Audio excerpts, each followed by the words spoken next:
Hi, boys and girls. Welcome back to the Apocablog. Day 1497 of seeing a lot of bad, but glimmers of hope on the horizon for what may actually happen during the Harris presidency.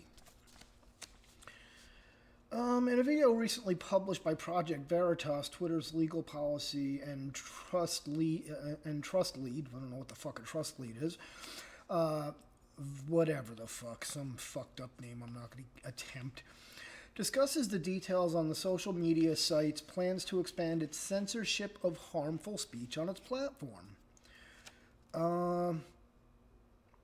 GAD discusses the company's plan to permanently suspend accounts promoting conspiracy theories.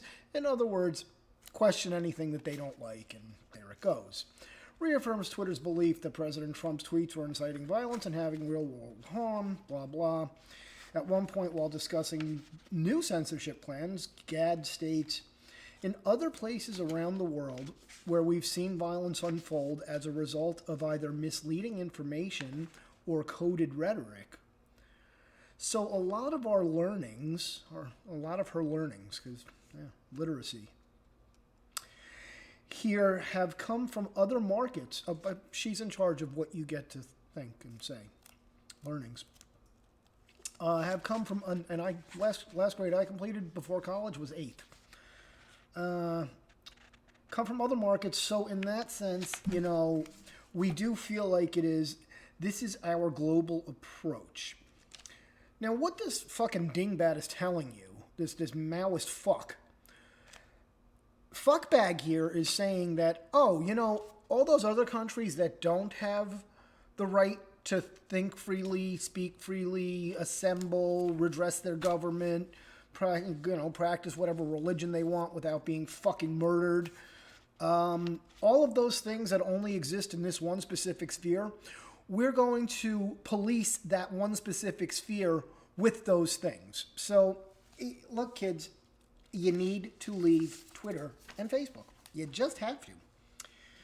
And in the midst of that censorship, CNN is now demanding literacy. Last grade I told you the last grade I finished was 8th. CNN demands cable companies blacklist OAN and Newsmax now because why have competition or diversity of thought? And Deborah Messing is doubling down on her Kayleigh McEnany bullshit with, vows to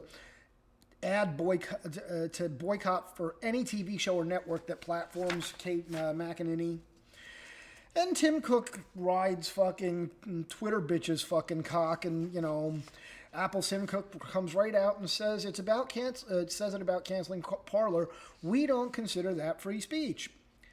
Okay, so now Tim Cook is the arbiter of free speech and what can and can't be said.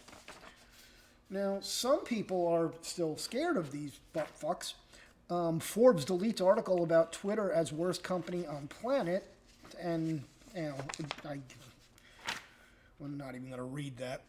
But on to the glimmers of hope. So we have our increasingly unhinged Mika Brzezinski shrieking that Facebook needs to be shut down over the Capitol riots. Those riots would not have happened but for Twitter, but for Facebook. Facebook's algorithms were set up to cause this sort of radicalism to explode. Facebook and Twitter set up their business models in a way that would lead to the insurrection. So, okay, I mean, you can never have too many allies. So even if it is this fucking whack bag, I'll take it, because, Facebook and Twitter really should, well, again, it should be as simple as all of us telling them to go fuck their mother, but apparently that's really hard for a bunch of people. Now, the other really big glimmer of hope. A security alert at the U.S. Capitol briefly caused panic, prompting a lockdown turned out to be caused by a fire at a nearby homeless camp. Loudspeakers at the Capitol warn of an external threat. Smoke can be seen in the distance while with guards running, tweeted a journalist on the scene. After the lockdown was announced, people in the vicinity were told no entry or exit is permitted. Stay away from the exterior windows, doors. If outside, seek cover. And see, this is what happens when you have a peaceful transition of power that requires 30,000 well-armed, hopefully well-trained troops, in the nation's capital to ensure that peaceful coup. This is what happens. They panic, and pretty soon people are going to start dying because of it. And the biggest glimmer of hope is that, without offering any evidence whatsoever, Rep. Stephen Cohen, Democrat of course, suggested white male service members may be seditionist conspirators, and because the National Guard is 90% male and only about 20% of white males voted for Biden, there are probably not more than 25% of the people that are protecting us that voted for Biden. They're figuring it out, and they're scared, and that's good.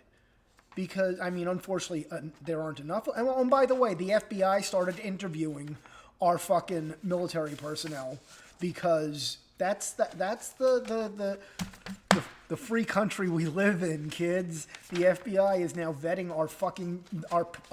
our military coup police in fucking DC because this punk bitch is fucking scared of the people that they've just radicalized, and forever. No one's going back, especially after you stole Georgia too. We might have let the presidency go, but now that you took Georgia too, do you think we have any hope in hell that this is ever going to stop?